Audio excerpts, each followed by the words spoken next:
24 janvier 81, sur la plus belle place du monde, départ du plus célèbre rallye du monde, le Monte-Carlo. Les plus grandes marques européennes sont engagées. Jean Ragnotti, champion de France des rallyes 1980, une victoire au Charbonnier, Roland-René au Mont-Blanc, associé à Jean-Marc Andrier, ancien journaliste de l'équipe. Voiture numéro 10.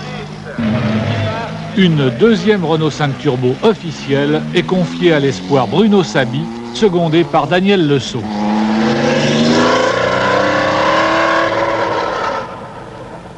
L'itinéraire de concentration achevé à Aix-les-Bains, les choses sérieuses commencent avec le parcours de classement.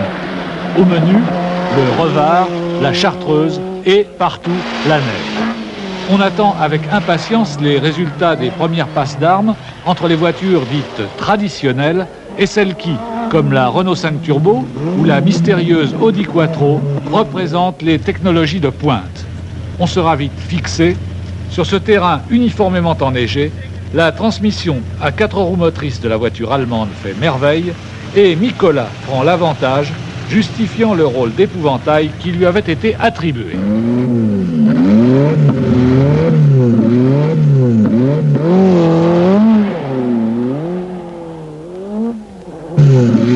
Ragnotti s'attendait à être dominé par le pilote de la Quattro sur la neige. Son objectif était de limiter les dégâts avant de trouver un terrain plus propice lors du parcours commun. On peut le lever derrière d'abord, on va casser le levier.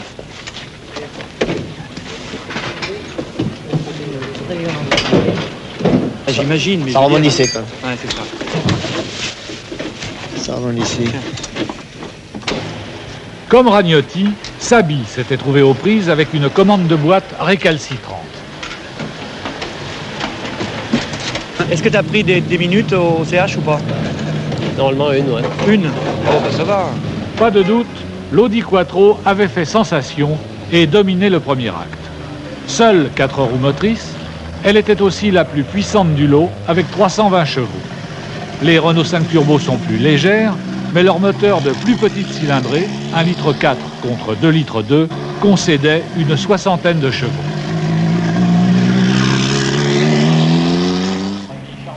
« 26 janvier, 48 heures après leur départ, les concurrents entrent en parc fermé à Monaco et vont prendre quelques heures de repos avant que le rideau ne se relève sur le second acte. » Mikola et Ragnotti le savent bien, ce sera le morceau de résistance de la pièce. Monaco, Vals-les-Bains, Gap, Monaco, un périple de près de 2000 km, dont plus de 400 de courses contre la montre. Aucune position n'est acquise, tout peut arriver et tout reste à faire.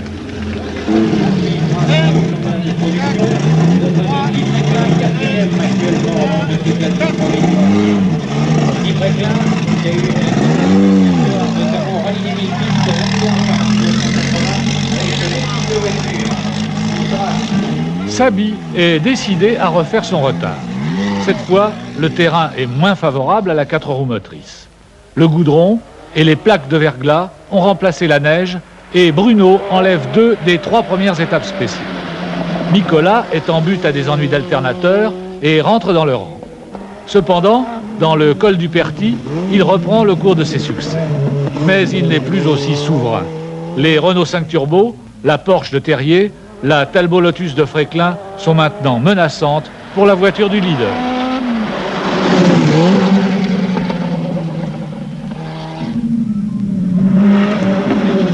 Un petit matin glauque et glacial se lève sur Saint-Nazaire-le-Désert.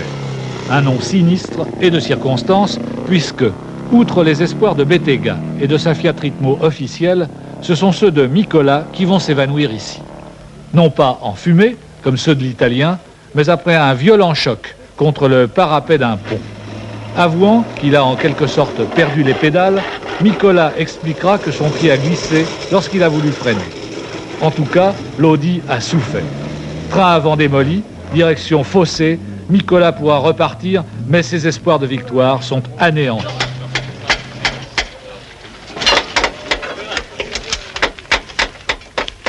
Désormais, la lutte va donc se circonscrire entre les Renault 5 Turbo et la Porsche que Terrier conduit avec un brio éblouissant. Jean-Luc est en état de grâce et il va réussir petit à petit à creuser un écart de 3 minutes sur Ragnotti.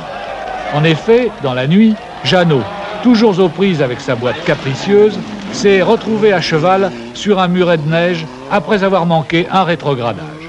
Il a pu reprendre sa route sans perdre beaucoup de temps, mais depuis, le rendement de son moteur affaiblit. Alors que Terrier fait rugir férocement la cavalerie de la Porsche, une fuite dans la tubulure d'échappement tordue de la Renault empêche le turbo de délivrer sa pleine puissance.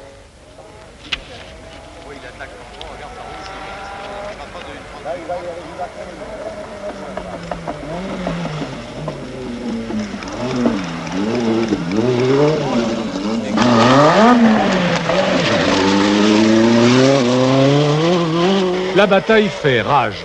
En tête, sentant que la victoire est à sa portée, Terrier attaque avec une inlassable veine. Sur le sec, la Renault 5 Turbo, qui s'était pourtant montrée supérieure à la Porsche en Corse, est amoindrie par son moteur étranglé et par une suspension trop dure, efficace dans la neige, mais rendant le pilotage très pointu sur l'asphalte. De plus, véritablement inspiré, Terrier prend tous les risques dans ses choix de pneus et cette tactique lui réussit alors que les pilotes de l'équipe Renault Elf éprouvent au contraire quelques avatars dans ce domaine.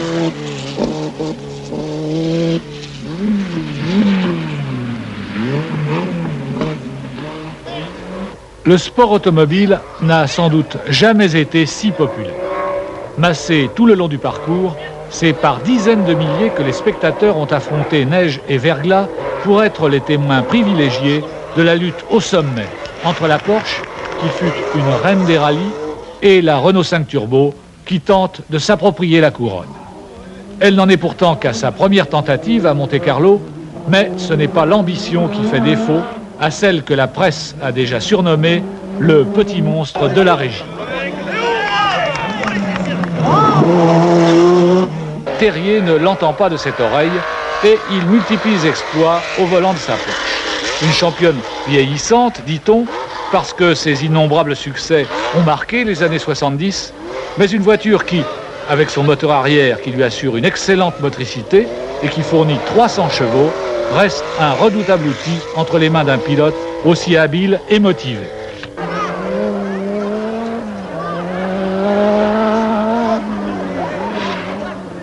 Le potentiel de la Renault 5 Turbo, dont la carrière ne fait que commencer, est sans doute plus élevé. Mais, en compétition, l'expérience est irremplaçable. Et de ce point de vue, l'équipe Renault Elf a encore beaucoup à apprendre pour optimiser le rendement de sa nouvelle arme.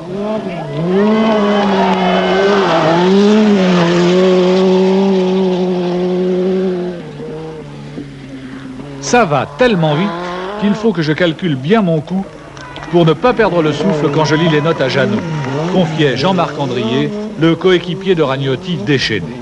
Il n'exagérait pas. Vous allez voir, en entrant avec eux dans le feu de l'action, à bord de la Renault 5 Turbo.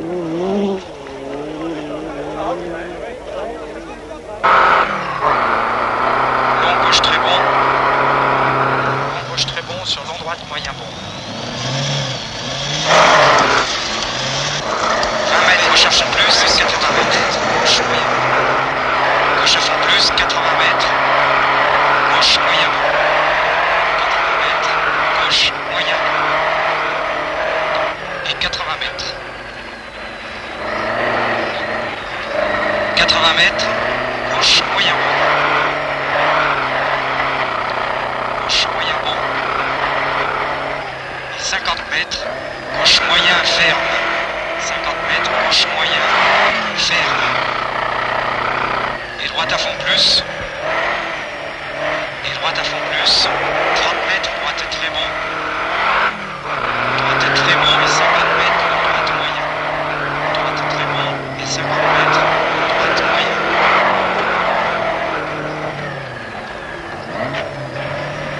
20 mètres, gauche moyen.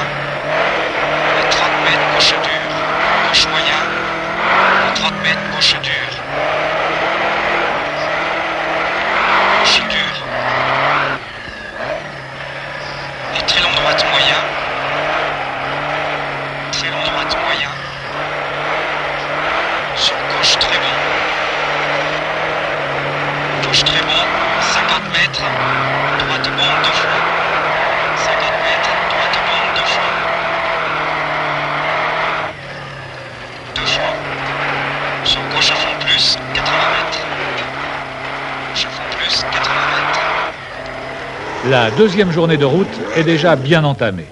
La réverbération du soleil sur la neige brûle les yeux des pilotes, les voix des coéquipiers s'enrouent à force de dévider la litanie des notes, et pourtant, il faut attaquer sans répit tant que les positions ne seront pas acquises. Or, elles sont loin de l'être. Ils abordent leur deuxième nuit de veille consécutive. Petit à petit, les formes des voitures vont s'estomper et le combat va devenir plus obscur, plus abstrait, comme désincarné, réduit aux épures luminescentes d'une sorte de ballet à la chorégraphie minutieusement réglée. Et le jour se lève dans le col du Corobin.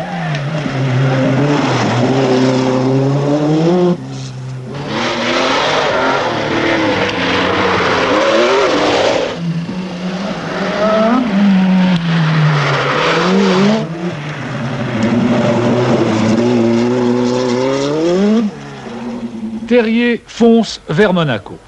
Il est toujours leader, avec 3 minutes d'avance sur Ragnotti, alors que le second acte est sur le point de s'achever.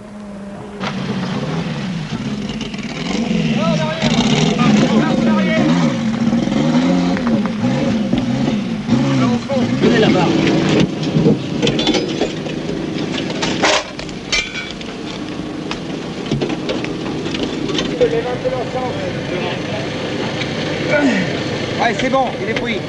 C'est bon, là? Oui. Prenez-moi la clé de 19. Je l'ai. Raccourcis la violette aussi de la barre de 2 Ah, d'abord, tu rouler? Oui, je vais le faire. Clé de 17. Changement du turbo et des suspensions en 27 minutes, pas une de plus. Chapeau, messieurs les mécanos.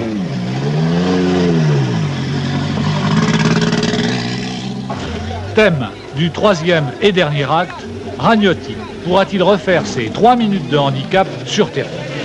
Hélas, le duel attendu va tourner court.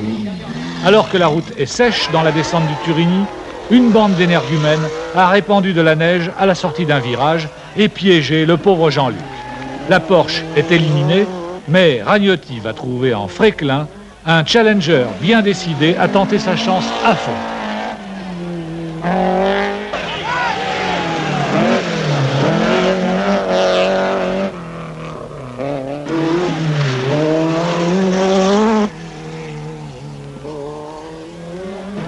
Quand on est en tête, ce sont les nerfs qui sont soumis à rude épreuve, au moindre bruit, à la plus petite alerte.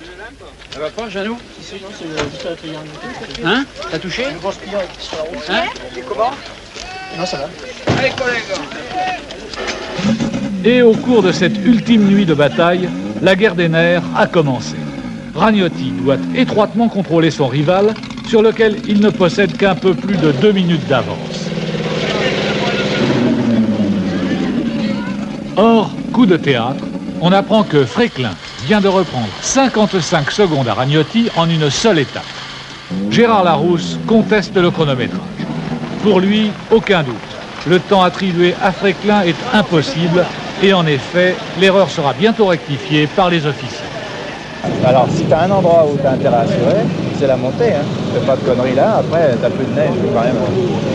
C'est plus curieux de faire une petite erreur, c'est sur la neige. Oui, c'est tout bon maintenant. Ragnotti, Andrier ont la victoire en main. Ils ne la laisseront pas échapper. «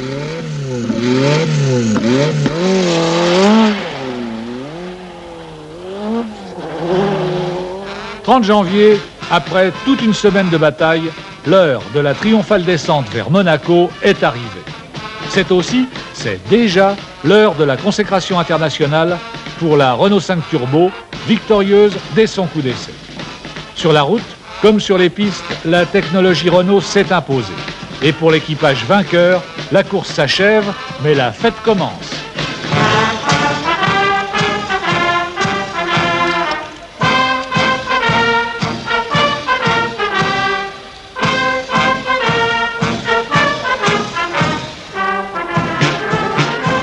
19e rallye automobile Monte-Carlo. Jean Ragnotti et son équipier vont donc recevoir la coupe de Leurs Altesses Sérénissimes, le prince souverain, la princesse de Monaco, qui récompense le vainqueur absolu de ce rallye automobile Monte-Carlo.